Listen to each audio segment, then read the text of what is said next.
Hello student, आज की class में हम डिस्कस करने वाले हैं difference between first angle and third angle projection.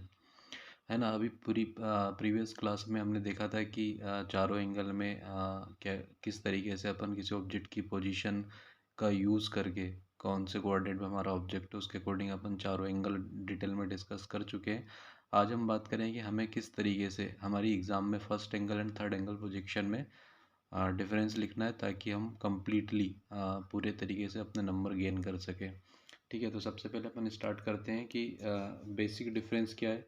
तो इसको लिखने का तरीका क्या रहेगा, आप सबसे पहले यहाँ पे हेडिंग में डालेंगे फर्स्ट एंगल प्रोजेक्शन और एक साइड आप डाल देंगे थर्ड एंगल प्रोजेक्शन। है ना। हम इसको दो सेपरेट पार्ट में डिवाइड कर लेंगे। जिस तरीके से हम किसी ऑब्जेक्ट में डिफरेंस लिखते हैं वैसे यहाँ पे अपन डिफरेंस के फॉर्म में इसको प्रॉपर एक टेबल बनाएंगे। एक साइड लिख लेंगे फर्स्ट एंगल प्रोजेक्शन, दूसरी साइड लिख लेंगे थर्ड एंगल प्रोजेक्शन। ठीक है। अब फर्स्ट पॉइंट क्या बताया था मैंने आपको कि फर्स्ट एंगल प्रोजेक्शन का यूज़ कब करते हैं हम, जब हमारा ऑब्जेक्ट कहाँ पर होता है, फर्स्ट क्वाड्रेंट में।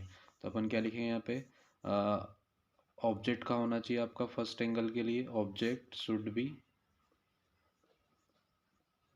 In first quadrant. कहाँ होना चाहिए आपका ऑब्जेक्ट, फर्स्ट क्वाड्रेंट में होना चाहिए। और इसके लिए फर्स्ट पॉइंट अपन क्या बोल सकते हैं, ऑब्जेक्ट थर्ड एंगल कब यूज़ करेंगे हम, जब हमारा ऑब्जेक्ट कहाँ पर होगा, थर्ड क्वाड्रेंट में होगा। Object should be in third quadrant. कहाँ होना चाहिए ऑब्जेक्ट हमारा, थर्ड क्वाड्रेंट में होना चाहिए। अब कैसे पता चलेगा कि हमारा ऑब्जेक्ट फर्स्ट क्वाड्रेंट में, फर्स्ट क्वाड्रेंट को हम पता करेंगे उसकी पोजीशन से। तो इसकी पोजीशन क्या होगी, पोजीशन क्या होगी यहाँ पर, पोजीशन होगी हमारे पास ऑब्जेक्ट जो है हमारा एबव एच पी या in front A V P के रिस्पेक्ट में क्या होगा, इन फ्रंट वी पी। यहाँ पे यदि हम पोजीशन की बात करेंगे तो यहाँ पे हमारी पोजीशन क्या होगी ऑब्जेक्ट की, ऑब्जेक्ट की पोजीशन होती है थर्ड क्वाड्रेंट में बिलो एच पी और क्या होगा बिहाइंड वी पी, क्या होगा बिहाइंड वी पी। ठीक है, तो दो डिफरेंस हमारे पास इस तरीके से होगा। एक तो अपन ने लिख दिया कि ऑब्जेक्ट फर्स्ट क्वाड्रेंट में होना चाहिए, फर्स्ट क्वाड्रेंट की पोजीशन हो गई above H P in front we P.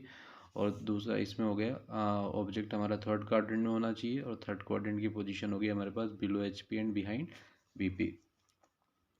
अब हम बात करें इसी को, एक डिफरेंस अपन डायग्राम के थ्रू दिखा सकते हैं। 2D डायग्राम इसका बना सकते हैं, 2D डायग्राम, है ना। अब 2D डायग्राम में क्या दिखाएंगे हम, इसका डायग्राम बना के दिखा देंगे इस तरीके से, है ना।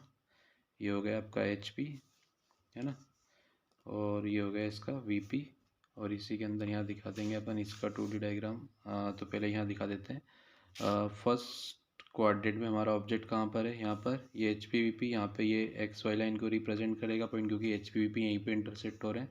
इसकी पोजीशन अपन बता देंगे above H P in front V P, है ना। और इसकी यदि हम 2D पोजीशन की बात करेंगे 2D डायग्राम की, तो इसका 2D डायग्राम बनेगा पोजीशन के लिए कुछ इस तरीके से। क्या होगी पोजीशन इसकी, बिलो एच पी और बिहाइंड वी पी। इसमें ये हमारा वी पी हो गया, ये हमारा एच पी हो गया।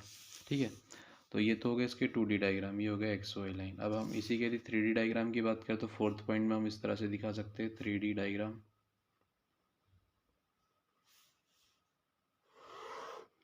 3D डायग्राम में क्या करेंगे हम, इसको थोड़ा सा इस तरीके से बनाएंगे, है ना। ये हो गया, इसको यहाँ लेके गए इसके पैरेलली और ये इस तरीके से करके हम इसको दिखा देंगे ना। अब इसका 3D डायग्राम बनाने के लिए क्या करना है, सेम टू सेम डायग्राम बनाना है 2D वाला, उसी में थोड़ा सा किसी तीनों कॉर्नर से अपन पैरेलली बाहर आएंगे तो हमारा ये इसका 3D डायग्राम बन जाएगा। इसमें अपन सेम यहाँ पे फिर से ऑब्जेक्ट की पोजीशन बता देंगे above H P in front V P. ठीक है, फिर यहाँ पे भी इसमें क्या हो जाएगी हमारे पास पोजीशन बिलो एच पी और ये हो जाएगा हमारे पास बिहाइंड वी पी, है ना। ये हो गया आपके पास एक्स वाई, ये हो गया आपका एच पी, ये हो गया आपका वी पी, है ना। अब जब अपन इसका फ्रंट व्यू, दोनों केस में अपन बात करते हैं 2D डायग्राम में, जब अपन इसको फ्रंट से देखेंगे तो इसका फ्रंट व्यू कहाँ बनता हुआ दिखाई देगा हमें, इसका फ्रंट व्यू बनता हुआ दिखाई देगा हमें VP पर। और जब ऊपर से देखेंगे तो टॉप व्यू कहाँ बनता दिखाई देगा, HP पर। ये अपन डिस्कस कर चुके हैं चारों एंगल में ना। अभी अपन खाली उसको लिख रहे हैं सिस्टमेटिक, ताकि अपन नंबर प्रॉपर गेन कर सके ना। ये हो गया फ्रंट व्यू, इसके बाद ये हो गया आपका टॉप व्यू, है ना। और इसमें करते क्या है, जब अपन प्रोजेक्ट कर देते इसके बाद HP को 90 डिग्री क्लॉकवाइज रोटेट करेंगे, और इसमें भी HP को 90 डिग्री क्लॉकवाइज रोटेट करेंगे, है ना। ये HP इसमें, ये VP, ये XY। जब इसमें ही प्रोजेक्ट करेंगे तो ये हमारा फ्रंट व्यू हो जाएगा, यहाँ पे हमारा क्या हो जाएगा, टॉप व्यू। इसके लिए बात करेंगे तो ये टॉप व्यू हो जाएगा, और ये हो जाएगा हमारा फ्रंट व्यू। तो इस केस का रिजल्ट क्या निकल के आ रहा था कि फ्रंट व्यू तो XY लाइन के ऊपर है, टॉप व्यू कहाँ है अभी, XY के साइड में। तो HP को 90 डिग्री रोटेट करेंगे तो टॉप व्यू कहाँ पहुँच जाएगा, नीचे। और इस केस में क्या हो रहा है, फ्रंट व्यू XY लाइन के नीचे है, और टॉप व्यू कहाँ है अभी, साइड में है XY के। जब इसको 90 डिग्री क्लॉकवाइज रोटेट करेंगे तो टॉप व्यू कहाँ पहुँच जाएगा, XY लाइन के ऊपर पहुँच जाएगा। तो अपन इसका रिजल्ट लिख लेते हैं अब 5th पॉइंट में। इसका रिजल्ट क्या होगा हमारे पास कि front view above XY line and top view below XY line.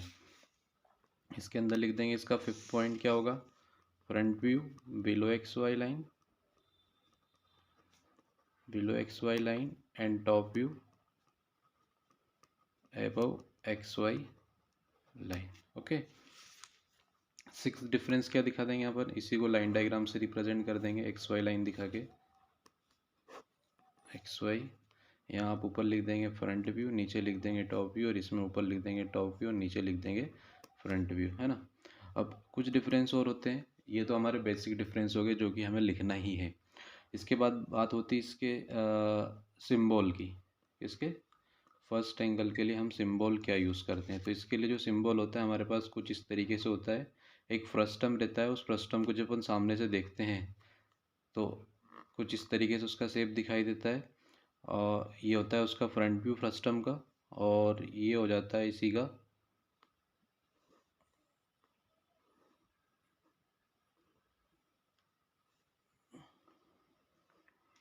ये हो जाएगा हमारा फर्स्ट एंगल के लिए, है ना। फर्स्ट एंगल का सिंबल कुछ इस तरीके से बनेगा, फ्रस्टम, और फ्रस्टम का ये हो गया उसका फ्रंट व्यू, और ये हो जाता है उसका साइड व्यू, है ना। अब इसके लिए सिंबल की बात करेंगे तो इसका सिंबल कुछ नहीं, सेम है, बस आपको उसको पलट देना है ना। मतलब ये जो सर्कल आपने बनाए हैं दो, ये इस साइड आ जाएंगे, और इस टाइप इस साइड में आ जाएगा आपका ये, है ना। ये वाला पोर्शन आ जाएगा। ये क्या है, एक्चुअल में अपन साइड से देखते हैं तो फ्रस्टम में क्या रहता है, दो सर्कल होते हैं, एक छोटा सर्कल और एक बड़ा सर्कल। तो फर्स्ट टर्म के लिए अपन ये वाला, फर्स्ट एंगल के लिए ये सिंबल यूज़ करेंगे, थर्ड एंगल के लिए ये वाला सिंबल यूज़ करेंगे। इसके बाद यदि एक और डिफरेंस आपको लिखना है तो एक और डिफरेंस ये होता है यहाँ पे कि फर्स्ट क्वाड्रेंट में फर्स्ट एंगल प्रोजेक्शन के लिए जब हम बात करते हैं तो जो हमारा ऑब्जेक्ट है, object lies between observer and projection plane, observer and projection plane. और इसमें क्या होता है, जो हमारा जो ऑब्जेक्ट होता है फर्स्ट एंगल में, वो ऑब्जर्वर और प्रोजेक्शन प्लेन के बीच में होता है। और यहाँ पे क्या रहता है, इसमें जो प्रोजेक्शन प्लेन है, प्रोजेक्शन प्लेन जिसके ऊपर हम ड्राइंग बनाते हैं, projection plane lies between observer and object, observer and object, ठीक है। इसके अलावा यदि हम और बात करें डिफरेंस की इसके अंदर, तो एक और डिफरेंस अपन ये बता सकते हैं कि इसका यूज़ कहाँ पर होता है। जैसे फर्स्ट एंगल प्रोजेक्शन की यदि बात करेंगे तो इंडिया और यूरोपियन कंट्रीज़ में इसका यूज़ होता है। यूज़ कहाँ होता है, use in India and European country. और इसके यूज़ की यदि हम बात करेंगे तो इसका यूज़ कहाँ होता है, इसका यूज़ होता है हमारा USA, है ना, यूनाइटेड स्टेट ऑफ अमेरिका। इसके अलावा भी एक आध डिफरेंस और अपन बता सकते हैं किस तरीके से कि फर्स्ट एंगल प्रोजेक्शन में हम हमारे पास जो प्रिंसिपल प्लेन होते हैं जैसे ओरिजेंटल वर्टिकल प्लेन, ये सब क्या रहते हैं, नॉन ट्रांसपेरेंट होते हैं, बट थर्ड एंगल प्रोजेक्शन के लिए हमें इनको क्या करना पड़ता है, ट्रांसपेरेंट कंसिडर करना पड़ता है। तो